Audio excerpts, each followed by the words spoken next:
بسم اللہ الرحمن الرحیم۔ السلام علیکم ورحمۃ اللہ وبرکاتہ۔ اللہ کے خلیل حضرت ابراہیم علیہ السلام۔ حضرت ابراہیم علیہ السلام اللہ کے جلیل القدر اور مقرب ترین پیغمبروں میں سے ایک ہیں، جنہیں خلیل اللہ یعنی اللہ کے دوست کے خطاب سے نوازا گیا۔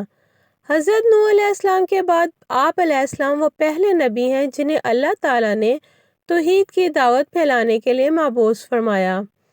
حضرت ابراہیم علیہ السلام نے عراق، مصر، شام، فلسطین سے لے کر عرب کی صحرائی وادیوں تک توحید کی دعوت عام کی۔ پھر اپنے مشن کی تکمیل کے لیے سرزمین عرب میں اپنے بڑے بیٹے حضرت اسماعیل علیہ السلام، شام و فلسطین میں دوسرے بیٹے حضرت اسحاق علیہ السلام اور مشرقی اردن میں اپنے بھتیجے حضرت لوط علیہ السلام کو مقرر فرمایا۔ اللہ تعالیٰ نے قرآن کریم میں 69 مقامات پر حضرت ابراہیم علیہ السلام کا ذکر کیا ہے۔ حضرت ابراہیم علیہ السلام کے آباء و اجداد عرب سے ہجرت کر کے بابل میں آباد ہو گئے تھے۔ وہیں آپ علیہ السلام کی ولادت ہوئی۔ آپ کے والد کا نام تارخ تھا، لیکن آزر کے نام سے مشہور ہوئے۔ حضرت ابراہیم علیہ السلام کی پیدائش کے وقت آزر کی عمر 75 سال تھی۔ حضرت ابراہیم علیہ السلام کے علاوہ آزر کے 2 بیٹے اور تھے، ایک کا نام ناخور اور دوسرے کا ہاران تھا۔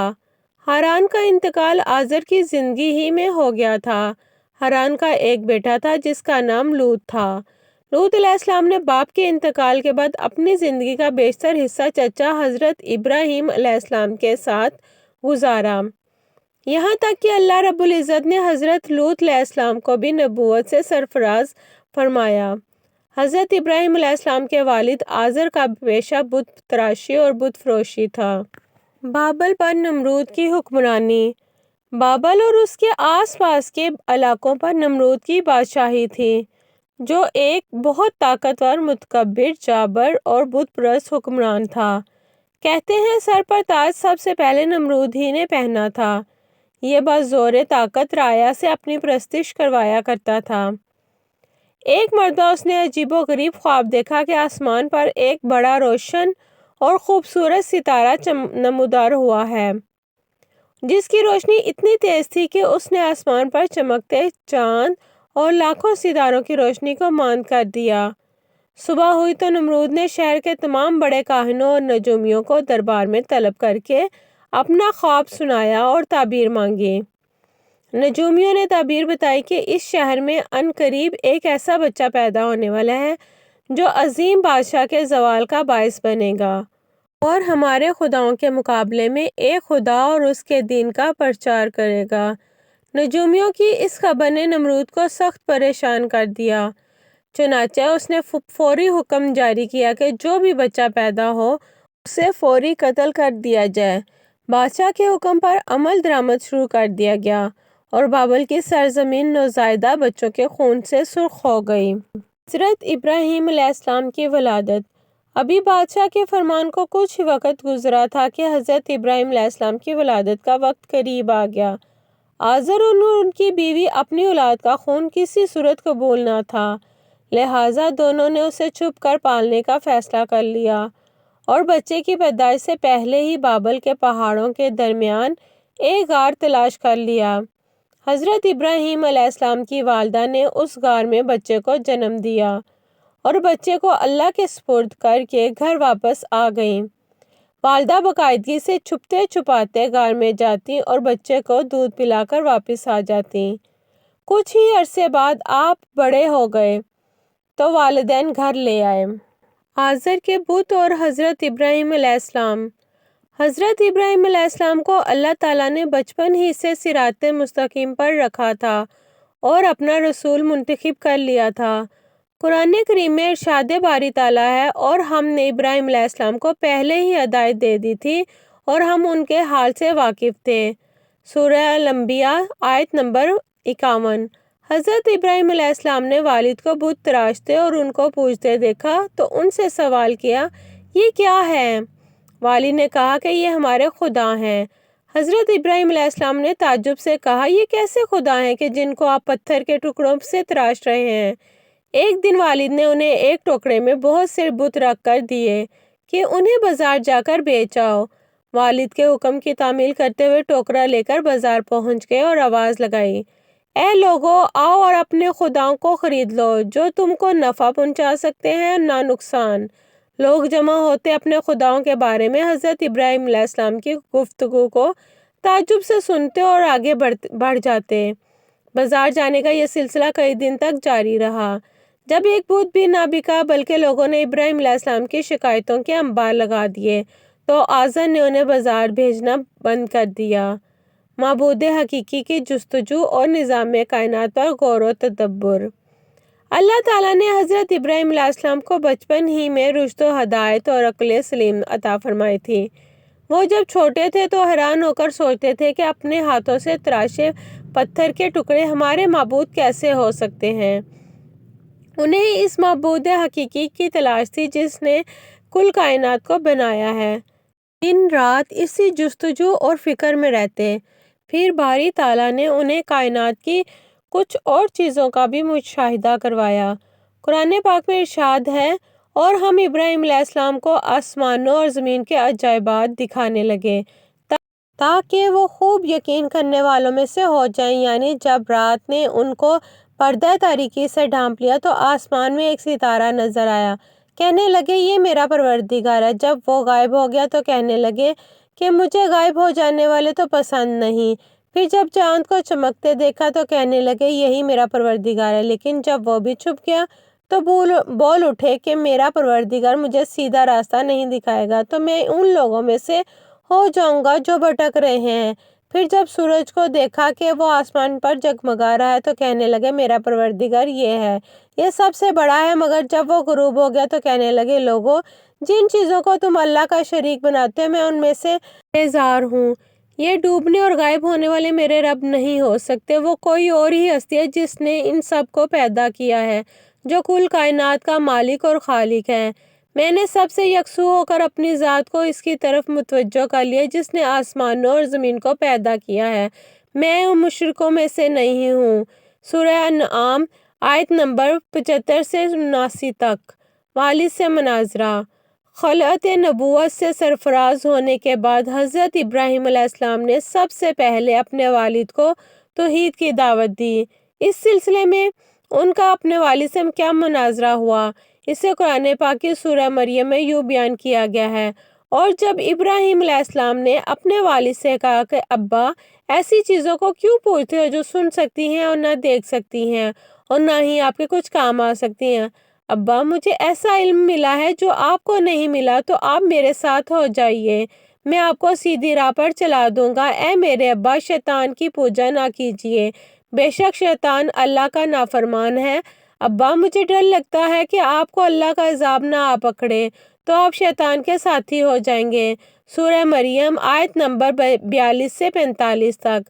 حضرت ابراہیم علیہ السلام نے ادب و احترام کے تقاضوں کو پوری طرح ملحوظ خاطر رکھتے ہوئے نہایت محبت اور پیار سے باپ کو توحید کے بارے میں آگاہ فرمایا، لیکن مشرک باپ نے اس نرمی اور پیار کے جواب میں نہایت درستی اور سختی سے بیٹے سے کہا، اگر تو میرے معبودوں کی مخالفت کرنے سے باز نہ آیا تو یاد رکھ میں تجھ سے بہت سختی سے پیش آؤں گا۔ قرآن کریم میں ہے، آزر نے کہا کہ اے ابراہیم، کیا تو میرے معبودوں سے برگشتہ ہے؟ اگر تو باز نہ آیا تو میں تجھے سنسار کر دوں گا اور تو ہمیشہ کے لیے مجھ سے دور ہو جا۔ اس موقع پر حضرت ابراہیم علیہ السلام نے السلام علیکم کہا اور کہا کہ میں آپ کے لیے اپنے پروردگار سے بخشش طلب کروں گا، بے شک وہ مجھ پر مہربان ہے۔ سورہ مریم آیت نمبر 46 اور 47۔ مشرکین کی عید اور بتوں کی تباہی۔ حضرت ابراہیم علیہ السلام کی قوم کا عید کا دن قریب آیا تو پوری قوم شہر سے باہر جا کر عید کی خوشیاں منانے کی تیاریوں میں مصروف ہو گئی۔ لوگوں نے حضرت ابراہیم علیہ السلام کو بھی ساتھ چلنے کی دعوت دی، لیکن انہوں نے ساتھ جانے سے انکار کر دیا۔ دراصل وہ کسی ایسے ہی موقع کی تلاش میں تھے کہ جب کوئی نہ ہو وہ سب سے بڑے عبادت خانے میں رکھے بتوں کو مسمار کر سکیں۔ چنانچہ لوگوں نے عید کی صبح سب سے پہلے اپنے بتوں کو سجایا، پھر حسب روایت ان کے آگے طرح طرح کے کھانے سجائے۔ ان میں روایت تھا کہ میلے سے واپس آ کر اس کھانے کو بڑے احترام سے کھاتے تھے۔ اس کام سے فارغ ہو کر سب لوگ شہر سے باہر میلے میں چلے گئے تو حضرت ابراہیم علیہ السلام کلہاڑا لیے اپنے بت خانے میں داخل ہو گئے۔ قرآن پاک میں اللہ تعالیٰ ارشاد فرماتا ہے، حضرت ابراہیم علیہ السلام چھپتے چھپاتے ان کے معبودوں کے پاس گئے اور فرمانے لگے، تم کھاتے کیوں نہیں؟ تمہیں کیا ہو گیا ہے؟ تم بولتے کیوں نہیں؟ پھر ان کو دائیں ہاتھ سے مارنا اور توڑنا شروع کر دیا۔ سورہ صفات آیت نمبر 91 سے 93 تک۔ جب تمام بت توڑ دیے تو آپ علیہ السلام نے کلہاڑا بڑے بت کے کندھے پر لٹکا دیا اور گھر واپس آ گئے۔ شام کو لوگ خوشی خوشی میلے سے واپس آئے اور بتوں کے پاس پہنچے تاکہ کھانا تناول کریں، لیکن وہاں کا تو منظر ہی ہیبت ناک تھا۔ سب بت اوندے پڑے تھے۔ یہ منظر دیکھ کر وہ غصے سے پاگل ہو گئے۔ ان میں سے بہت سو کو یقین تھا کہ یہ کام ابراہیم علیہ السلام ہی نے کیا ہوگا۔ قرآن پاک میں یہ ارشاد فرمایا ہے، لوگوں نے کہا کہ ہم نے ایک نوجوان کو ان کا ذکر کرتے ہوئے سنا ہے، اسے ابراہیم کہتے ہیں۔ چنانچہ حضرت ابراہیم علیہ السلام کو بلایا گیا۔ جب آپ علیہ السلام آئے تو مشرکوں نے کہا، اے ابراہیم، ہمارے معبودوں کے ساتھ تم نے کیا کیا ہے؟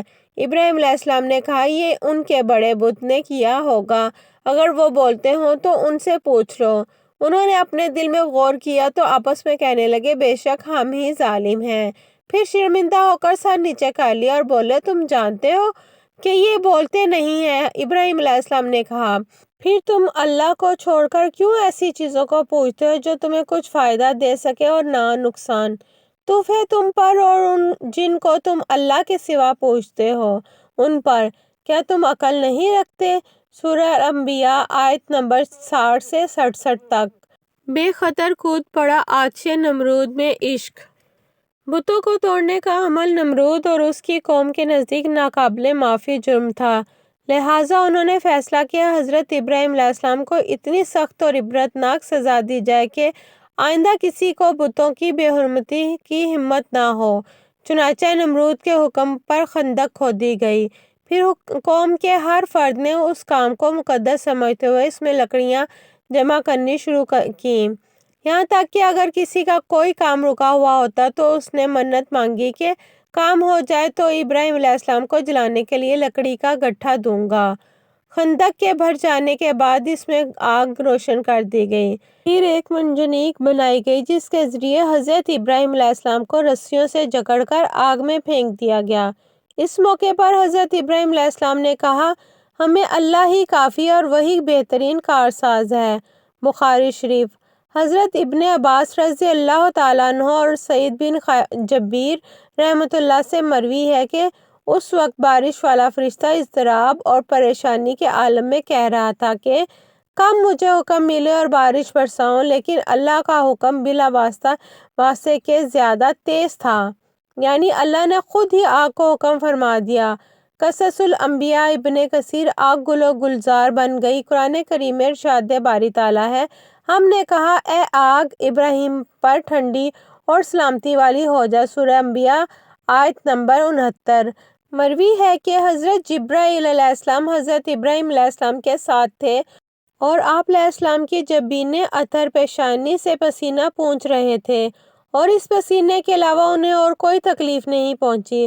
حضرت ابو ہریرہ رضی اللہ تعالیٰ عنہ سے مروی ہے کہ حضرت ابراہیم علیہ السلام کے والد کے کہے ہوئے کلمات میں سے سب سے اچھے کلمات وہ ہیں جو اس نے اپنے بیٹے کو آگ کے اندر دیکھ کر کہے تھے، اے ابراہیم، تیرا پروردگار بہترین پروردگار ہے۔ حضرت منہال بن عمرو رحمۃ اللہ سے مروی ہے کہ حضرت ابراہیم علیہ السلام اس آگ میں 40 یا 50 دن ٹھہرے اور انہوں نے فرمایا کہ میں نے ان دنوں سے اچھی زندگی نہیں گزاری اور میری تمنا رہی کہ پوری زندگی اسی طرح کی ہو جائے۔ قصص الانبیاء ابن کثیر۔ آگ پر چھپکلی کی پھونکیں۔ حضرت ام شریک رضی اللہ تعالیٰ عنہ سے مروی ہے کہ رسول اللہ صلی اللہ علیہ وسلم نے چھپکلی کے مارنے کا حکم دیا اور فرمایا، یہ ابراہیم علیہ السلام پر جلنے والی آگ کو پھونک مار رہی تھی۔ بخاری، مسلم، ابن ماجہ۔ مسند احمد میں حضرت عائشہ رضی اللہ تعالیٰ عنہ سے روایت ہے کہ رسول اکرم صلی اللہ علیہ وسلم نے فرمایا، چھپکلی کو مارو کیونکہ وہ ابراہیم علیہ السلام پر آگ کو پھونکے مار رہی تھی۔ راوی کہتے ہیں کہ پھر سیدہ عائشہ رضی اللہ تعالیٰ عنہ بھی ان کو مارتی تھیں۔ اس قصے کا بقیہ حصہ انشاءاللہ کل آپ تک پہنچایا جائے گا۔ تب تک کے لیے اللہ حافظ۔ اگر میری ویڈیو اچھی لگی ہو تو میری ویڈیو کو لائک کریں، چینل کو سبسکرائب کریں اور بیل آئیکن کو دبانا مت بھولیں۔ جزاک اللہ خیرہ۔